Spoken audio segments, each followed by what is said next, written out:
بسم الله الرحمن الرحيم الذين كفروا وصدوا عن سبيل الله أضل أعمالهم والذين آمنوا وعملوا الصالحات وآمنوا بما نزل على محمد وهو الحق من ربهم كفر عنهم سيئاتهم وأصلح بالهم ذلك بأن الذين كفروا اتبعوا الباطل وأن الذين آمنوا اتبعوا الحق من ربهم كذلك يضرب الله للناس أمثالهم فإذا لقيتم الذين كفروا فضرب الرقاب حتى إذا أسخنتموهم فشدوا الوثاق فإما منا بعد وإما فداء حتى تضع الحرب أوزارها ذلك ولو يشاء الله لانتصر منهم ولكن ليبلو بعضكم ببعض والذين قتلوا في سبيل الله فلن يضل أعمالهم. سورة محمد صلی الله علیه وسلم د دې سورت بل نوم چې کوم دی هغه سورة القتال دی. تاسو وګورئ د سورة محمد دویم نوم چې دی سورة القتال. په دې کې څه ته اشاره ده چې ګوره نبی مجاهد ولو، امت به هم چې شوي مجاهدین وي. دا امام مهدی هم مجاهد دی، حضرت عیسی علیه السلام هم مجاهد دی، صحابه کرام، تابعین او تبع تابعین او دا رقم زموږ اکابر علماء دیوبند دا ټول مجاهدین ولو. دا نو سوره محمد سره دویم نوم سورة القتال هم دی. دا نو ځکه دی کې جنگ دی دا، او دا کفار چې دی ته دهشتګردي وایي، په څه وجه ورته وایي؟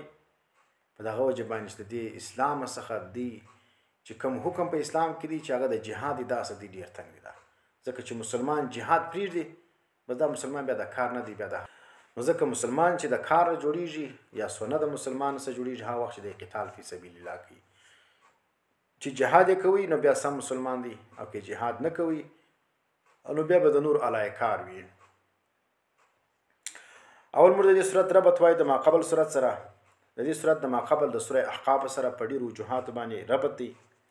اوله وجه د ربط دا ده چې په مخکې صورت کې دعوت او تبلیغ ولو، نو په دې صورت کې بیا امر دی په قتال فی سبیل الله باندې چې ګوره دعوت وسلو، کافر ته د اسلام پیغام ورسوي، نو اوس چې هم دی نه مني نو دغه دپاره چې کوم دی هغه بیا قتال فی سبیل الله دی، جنګ به کوي ورسره. او دویمه وجه دا ده چې په هغه مخکې صورت کې سوره احقاف کې دغه په آخر آیت کې تاسو وګورئ ته ذکر شوي فهل یهلک الا القوم الفاسقون، پس نه به هلاکیږي د الله په عذاب باندې مګر قوم فاسقان. ګوره فاسق قوم چې کوم دی هغه الله څه به کوي؟ هلاکي، عذاب ورباندې راولي. نو په دې صورت کې چې کوم دی هغه علتونه ذکر کېږي چې فاسق قوم ولې هلاکیږي، علت یې دغه دی، په دا وجه باندې هلاکیږي ځکه په اول آیت کې ذکر کړي الذین کفروا وصدوا عن سبیل الله. د هلاکت اول سبب دا دی چې کفر کوي، دویم سبب دا دی چې الله د لارې خلک باندې. نو اوس ته هر څوک بزرګ سي چې هر څو وګرځېږي، هر څو ذکرونه وکړي، هر څو نیک اعمال وکړي، دا ګر برباد ده. ځکه موږ اهل بدعت ته وایي چې عقیده لازمه ده، عقیده لازمه ده. ته چې دغه لمونځ کوي، روزه نیسي، خواري کاږي او دغه سره بیا دا عقیده هم ساتلی چې د الله ما سوا نور مشکل کشا هم سته، یا رسول الله هم مدد دی، یا پیرانی پیر هم مدد دی، ویني یا علی حجویری هم مدد دی. دا ګرد عقاید چې دي الذین کفروا وصدوا عن سبیل الله اضل اعمالهم،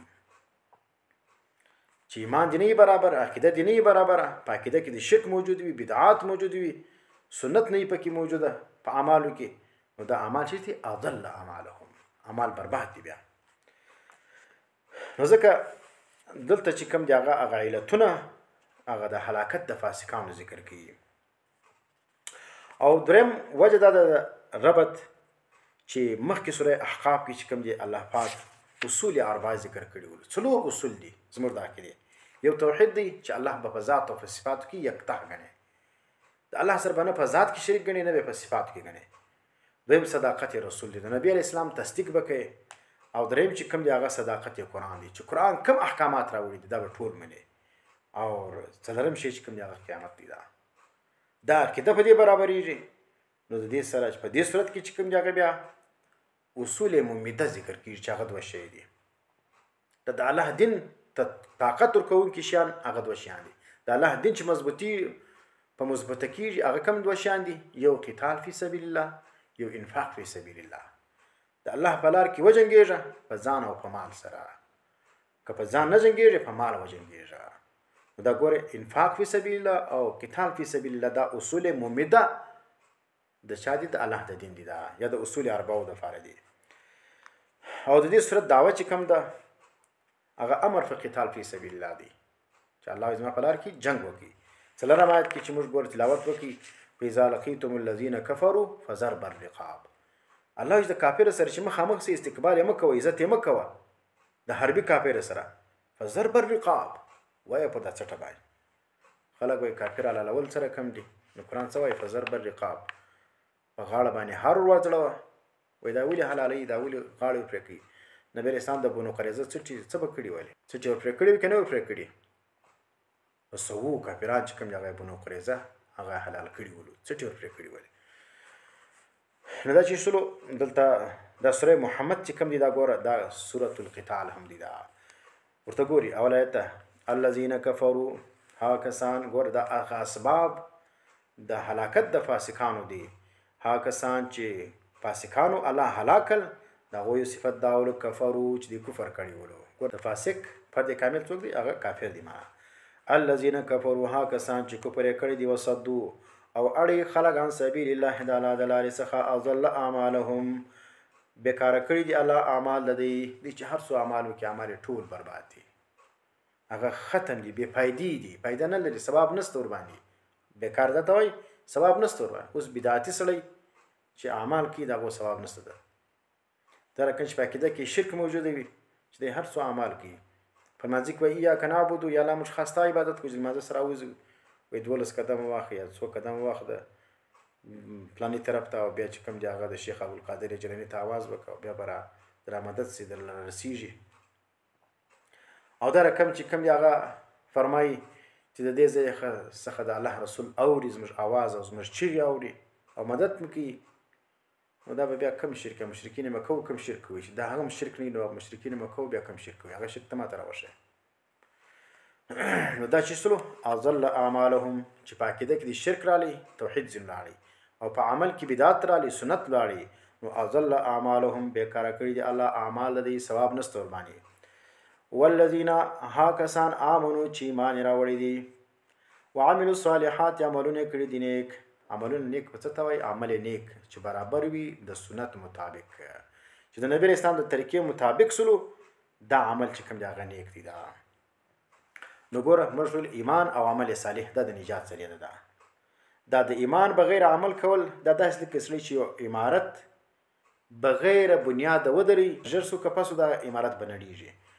او د ایمان او د عمل صالح چې کوم دی هغه فواید دي، په دنیا کې هم فواید دي، په آخرت کې هم فواید دي. دا ایمان چې کوم دی دا ذریعہ د نجات د انسان لپاره. ځکه سوره عصر موږ ویلي کوچنۍ سورت دی، الله قسم خوري چې ان الانسان لفی خسر، بېشکه انسان په خساره کې دی، الا الذین آمنوا، مگر هغه کسان چې ایمان راوړي دي او عمل صالح کړی دي. عقیده یې سمه ده، د ایمان څخه مراد د ټول ایمان عقیده مراد ده، دا ټول عقیده دي دا صحیح سوله، او اعمال یې ټول د سنت مطابق سلو، نو ته بچاوي. او دویم چې کوم دی هغه دغه چې څوک نیک اعمال کوي، عقیده یې برابر سو، عمل یې برابر سو، دا د الله محبوب ترین مخلوقات دي. ځکه الله فرمایي ان الله يحب المحسنین، الله محبت کوي د محسنینو سره. محسن څوک دی؟ نیکوکار دی. او بل دا دی دا نیک اعمال چې کوم دی دا د ایمان علامت ده. موږ به هغه چاته نه دغه وایو مؤمن وایو چې دغه اعمال نیک وي،